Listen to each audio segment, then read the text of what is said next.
full rehabilitation for this mandible. The interforamina looks okay, but the challenge is in the distal mandible. And not only that, the inferior alveolar nerve extends anteriorly here. So if you want to place a tilted all on 4 style, this nerve may interfere. Here also severe bone loss. Both 6, 7 region there is no bone. Even in 5 there is severe bone defect is there. In 4 and 5 on left side. You will see the cross section. So this is the right side, second premolar area. For implant it is not at all favorable. We will go to 4 area. The 4 looks fine. If you do a little bit of alveoplasty of the lingual axis, we can place a plane. This is the incisive canal, extension of inferior alveolar nerve.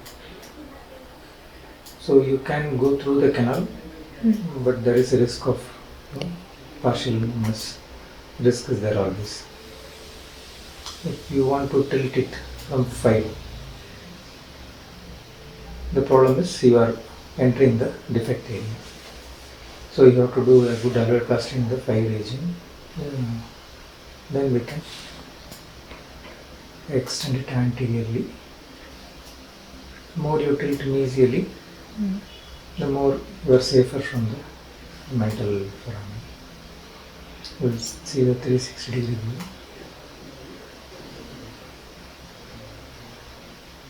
So this is the inferior alveolar canal, and this is the extension of the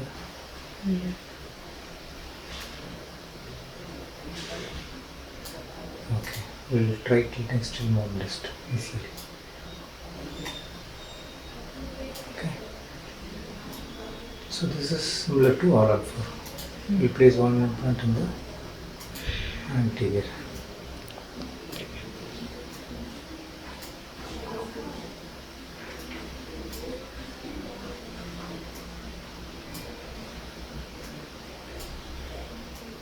And it looks okay.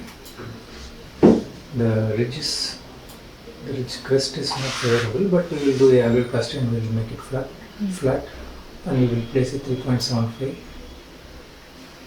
Up to 13 we can place one implant.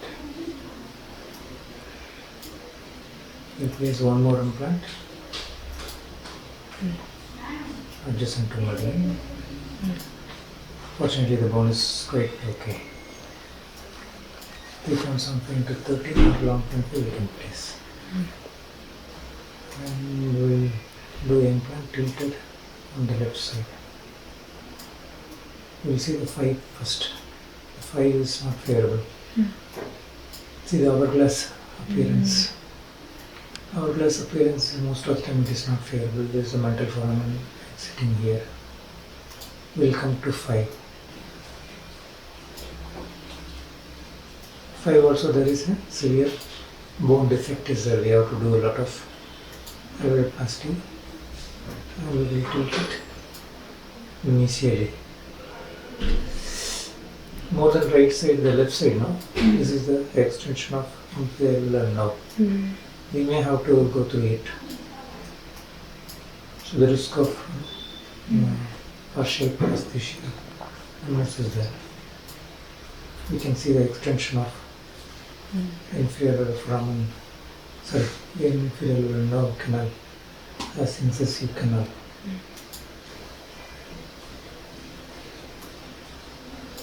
Okay, so almost the implant exits in the between 4 and 5 area. If you tilt like this, maybe it will exit in the 5 area. But from the 5 it is more defect is there. So better to start the drilling from 4.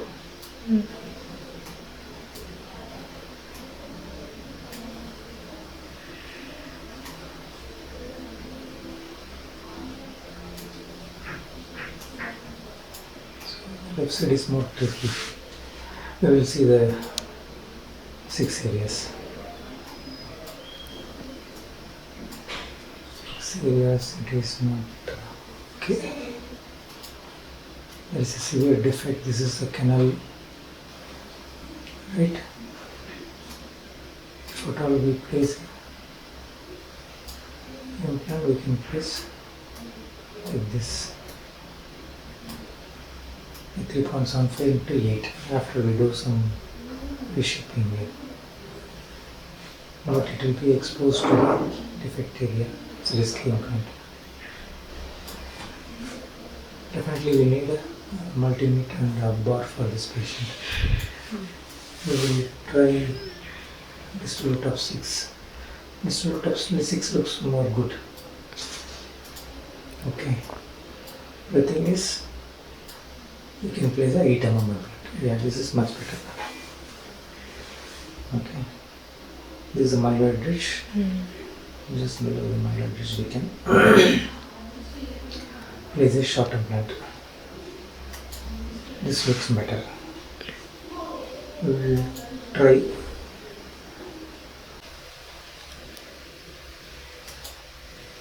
Yeah, the summer also looks much. It's okay. Here the length is a little bit more. The bone quality becomes cancerous. So the ridge is severely resolved. See, the myloid ridge is almost near the crest. The myloid ridge is here. So we have to place them like this.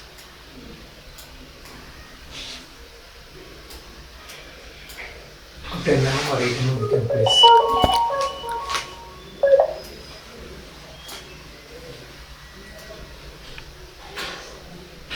Okay, we will go close to 8.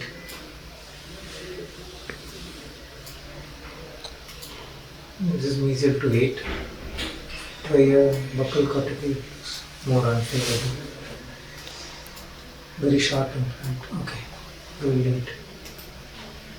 So our plan on left side is either the mesial root or slightly distal to the distal root. The problem with mesial root is there is bone defect is there, active infection is there, you have to cure it and clean it and then we can place the implant here. Slightly the more distal you go, you are avoiding the infection areas. But it is more cortical, no? The mesial root of 7 here, extremely cortical, which is good. So the more closer you are going to lingually, less bone on the lingual side, the more buccal you are coming, you are ending now. So the implant should be perfectly here. Better when you open the flap here, we'll expose, we'll measure from, we'll see the buccal lingual, and we will start our drilling point and the angulation. So we need this implant here. Otherwise, if you don't place implant here, there will be a lot of cantilever here. We will see the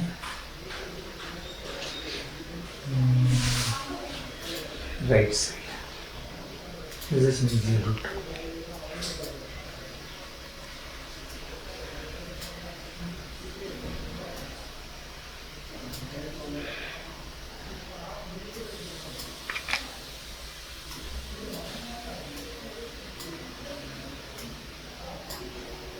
This is the mesial root. This is the distal root. Okay.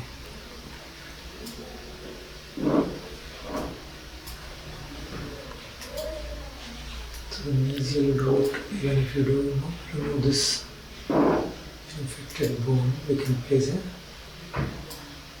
8 mm implant. We can actually place. This is mesial root, right? You see the interdental area. Yeah, it is good. We can place a very short implant, 3.7 along the parallel lingual wall. This is a good. The internal area is good.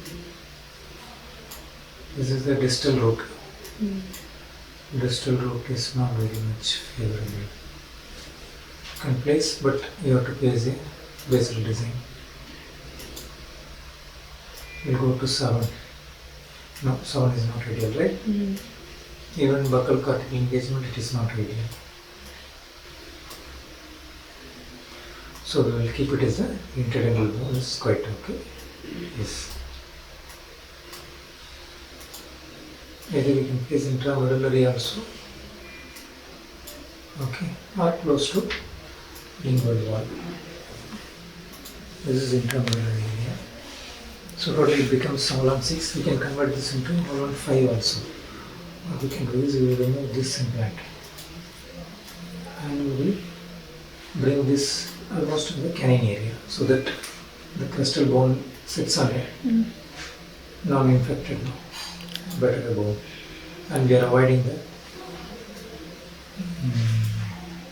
mental foramen and the incisive canals. Okay, so we are starting our tilting just in front of the 4 and we are tilting. And we will place this implant in the midline. Almost close to just adjacent to midline. So totally 5 implants.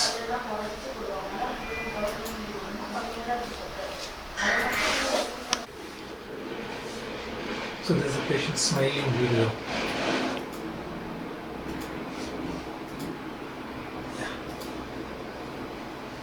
So there is a lot of prosthetic space is available. Can you see? This is the CEJ. Above that, lot of gum recession is there. So prosthetic space, there won't be any issue. There is severe gum recession, till the root apex here. Lateral canine root till root apex is there. Only anterior maybe some bone may be remaining. Anyhow, we will do some bone leveling.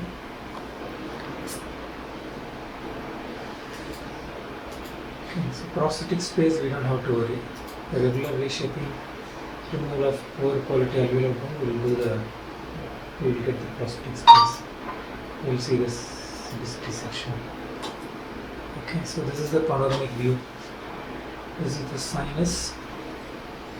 The downward extension is till the molar, till the second premolar, even till the first premolar, and it goes here. And here, this is the second premolar, right? So till the second premolar, it is there. Maybe in first premolarization, we will have some good bone. In molar, there is no bone. This pterygoid looks good. Even this pterygoid looks good. The only thing is here, there is a lot of soft tissue is there, right? So we will see that. So our tentative plan will be 2 pterygoids, 2 anterior and 2 first premolar implants. Maybe slightly tilted mesially. So we will see the cross section here. So first we will see the second premolar. See the second premolar, there is sinus is expanded till. So you cannot place the implant axially here. This is the first premolar. Even in first premolar, the sinuses came easily.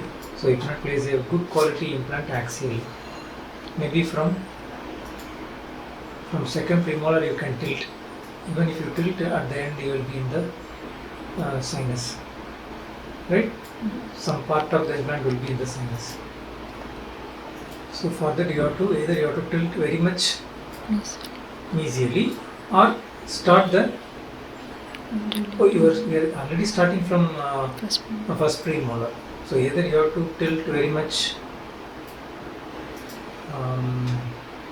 mesially, or you start the implant from canine. Okay, so that you can avoid tilting.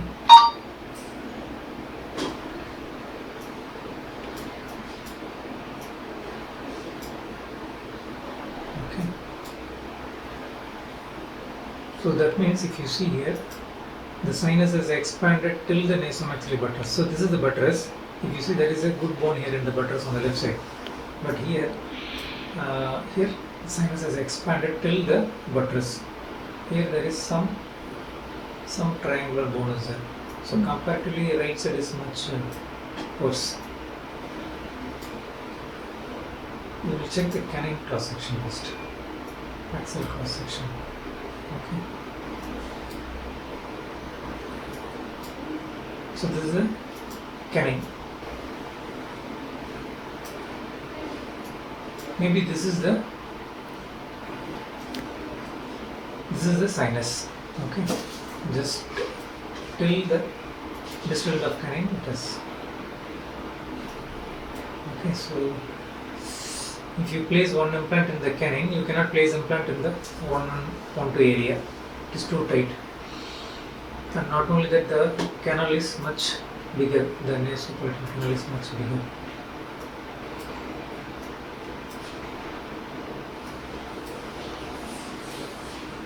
Okay. So can you see it shows closer? So for that, what we will do is we can start the implant from second premolar, and what I am doing is I am not aiming for nasomaxillary buttress, I am aiming for palatal approach. Okay, because the sinus is coming buccally. Luckily, it has not invaded the palatal bone in the first premolar area.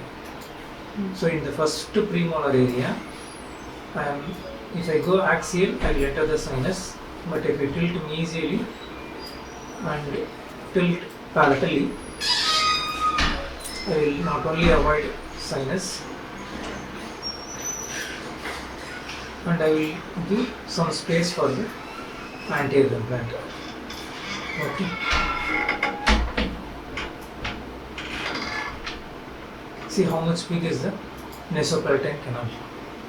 Okay. So that means it pushes our implant distally. Okay. Our premolar implant is already pushed mesially because of sinus.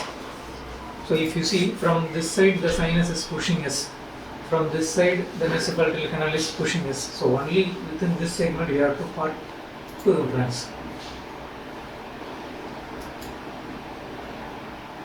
Okay, so this is the right side planning.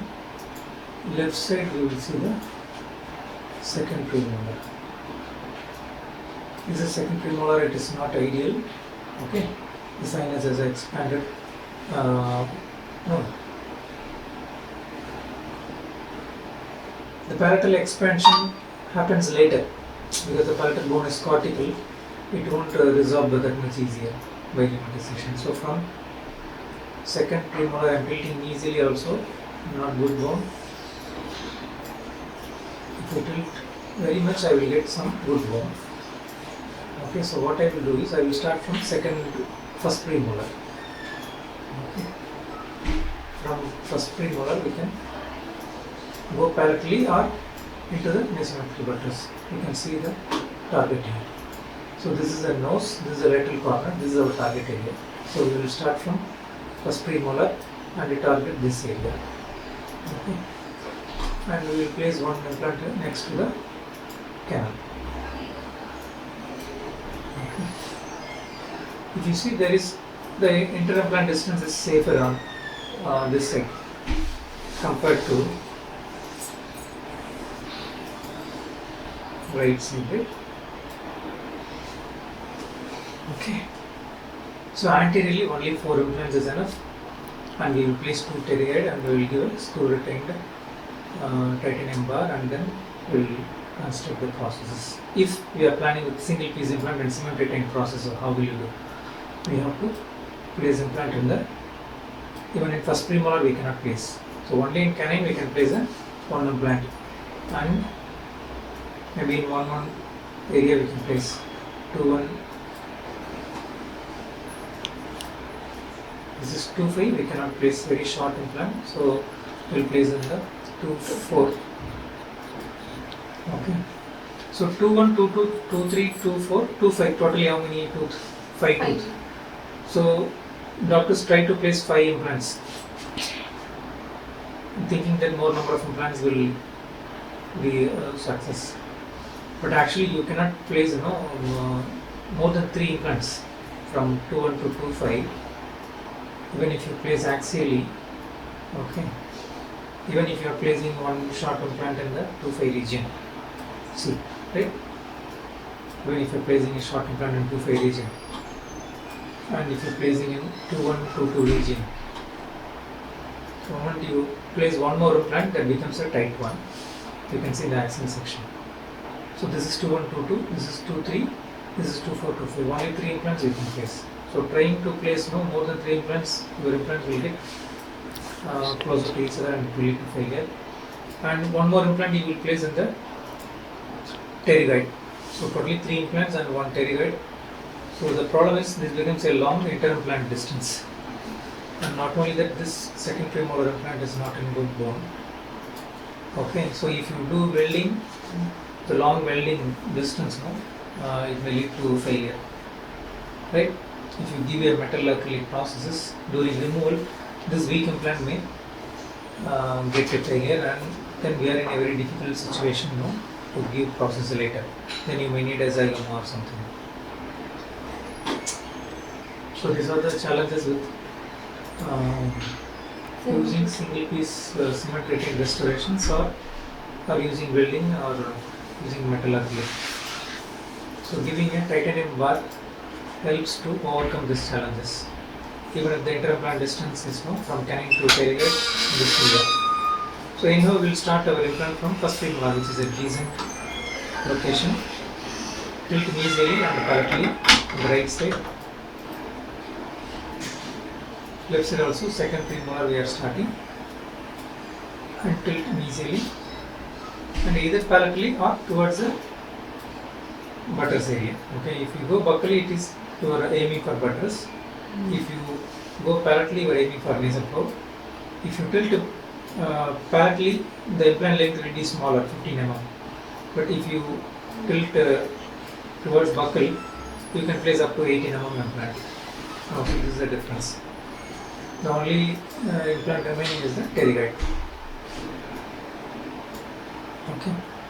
Here if you see, this is a very challenging situation because this zone, it is very much higher, this non-fusion zone. Here also non-fusion zone. So only here we have to target. From here the sinus is pushing us. From this side this is pushing us. So this is the area where we have to do the drilling. Okay, you have to do the drilling like this. If you come more in front, it will mostly into the sinus. If you go here, it will be only in the tuberosity, not in the pterygoid bone. From here only the pterygoid bone starts. So if you place here, then it becomes a weak implant. If you place here, it will go into the sinus. So exactly here we have to do. Not only that, the soft tissue is more thicker, so we have to do a gingivoplasty. We will take an intraoperative IOPS during the pterygoid. Then we will select. We will give a small palatal tick. And not only that, see, crustally there is a buccal bone loss. Maybe it was present and there is periodontal bone loss, buccally. So buccally bone is so our threads will be buccally, it will be exposed, but that is not a issue. Okay. So if everything goes fine, we can place a even 18 mm implant. 3.73 into 18 mm. Left side tooth is present. So whenever 8 is present, we will take the molar roots as a small guideline. So this is the palatal root, right? So this is the distopalatal root or palatal root. It's rotated, the molar is rotated. We will use a socket. Okay. If you go along the socket, you will be into a slightly give a distal tilt. Okay. Here also, if you see this is very much prominent. This non-fusion. This is a pterygoid hamless, which we palpate, pterygoid hamless. So our aim is to perforate above the pterygoid hamless. This is the target zone is above the hamless. Okay. So here this zone is our target zone. Okay, so this is the upper non-fusion zone, this is the lower non-fusion zone, this is our target zone. Okay. See, exactly the implant is between the floor and this non-fusion zone, right? If it is tilted anteriorly, mesially, it will enter into the sinus. If it is tilting too much distally, it will enter this non-fusion zone. Okay. So if you see there is a radiolucency here. What is this? This is a greater palatine canal. Okay, so if you perforate into the greater palatine canal only, you will see a lot of severe bleeding from the drilled osteotomy site. So if you place implant, that will give some pressure and it will stop, nothing to worry. But better to avoid this bleeding, especially the greater palatine canal is very much big for this patient, similar to nasopalatine canal. Whenever one canal is bigger, all the canals for that patient will be bigger. The sinus is very much healthy. Okay. So in one angulation, your implant is close to the greater palatine canal. Whenever the implant is more vertical, it will be closer to canal. If you tilt slightly distally, you are avoiding the canal. Can you see? If you are tilting distally, the canal disappears. The more vertical, you are into the sinus. The less you are vertical, you are into the canal. The more horizontal it is, you are into the non-fusion zone and poor quality bone. So our aim is to get the perfect angulation, right? It's a very tight place. So when you try to park a car, sometimes there will be a lot of space in the mall. Sometimes there will be only one space where you have to park exactly. Front there will be one car, behind there will be one car. Parking in that is a challenge. So here, this side sinus is one car. This side, this non-fusion zone, and this space is another car. We have to park exactly here. Okay, and not only that, on the middle aspect there is one more car that is a greater palatine canal is there. Okay, and if you come more laterally, you will enter the lateral pterygoid plate and lateral pterygoid muscle get injured. There is one more car on the right side. So on all the four sides, danger is there. Okay, if you tilt more medially, you will enter the canal. If you tilt laterally, you will enter the lateral pterygoid muscle and the plate. Okay, if you tilt more mesially, you will enter the sinus. If you tilt more distally, you will enter the poor quality pterygoid bone. You will miss the target zone actually. Right? If you tilt distally more, you will miss the target here. This is our target. Then what will happen is your implant length will get smaller. So there is a clinical tip: whenever you feel the drop very much sooner, that means you are tilted very much distally. See, this is only 13 mm, 14 mm shows. So while drilling, if you feel the drop very soon, that means you have tilted the distally, very much distally, or more vertically. Even if you tilt very much vertically, you will enter the sinus. You will feel the drop very much sooner. So you have to keep all these four cars on all sides. Superiorly sinus, right?